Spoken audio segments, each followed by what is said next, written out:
मुस्तफा जे हुक्मन ते जिंदगी गुजारी व्या मुस्तफा जे हुक्मन ते जिंदगी गुजारी व्या मुस्तफा जे हुक्मन ते जिंदगी गुजारे व्या रहनुमा सहाबा सब आक़िबत संवारी व्या रहनुमा सहाबा सब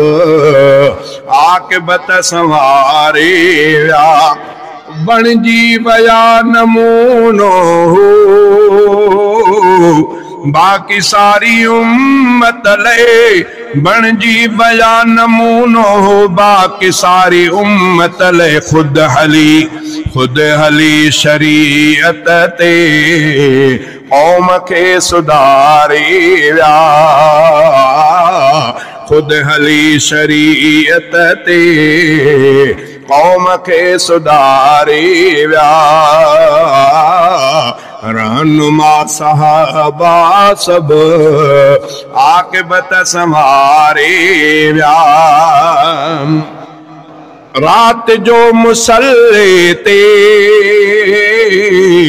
ॾींहं जो जिहादी दगो रात जो मुसल्ले ते ॾींहं जो जिहादी दगो कुफर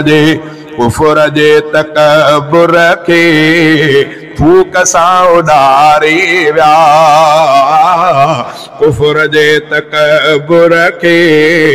फूक सां उॾारी व्या काबे जे अंदर इतने बुत बनी कया भोरा काबे जे अंदर तिन बुत बनी कया भोरा बुत परस्त माण्हुनि खे जान मन रुवारी व्या बुत परस्त माण्हुनि खे जान मन रुवारी व्या रहनुमा सहाबा सब आक़िबत संवारी व्या अज भी तिन जे नाले खां था ॾकनि कुफर वारा अज भी तिन जे नाले खां था ॾकनि कुफर वारा कुफर सां विढ़णो अहमद वाह जो सिखारी व्या रहनुमा सहाबा सब आक़िबत संवारी व्या रब्बना तक़ब्बल मिन्ना इन्नका अंतस समीउल अलीम रब्बना तक़ब्बल मिन्ना इन्नका अंतस समीउल अलीम व तुब अलैना इन्नका अंतत तव्वाबुर रहीम या इलाहुल आलमीन असां सभिनी जी हाज़िरी खे क़बूल फरमा या अल्लाह जिन दोस्तन रमज़ान जा रोज़ा रखिया उन्हनि खे क़बूल फरमा जिन न रखिया अञा ताईं उन्हनि खे रखण जी तौफ़ीक़ अता फरमा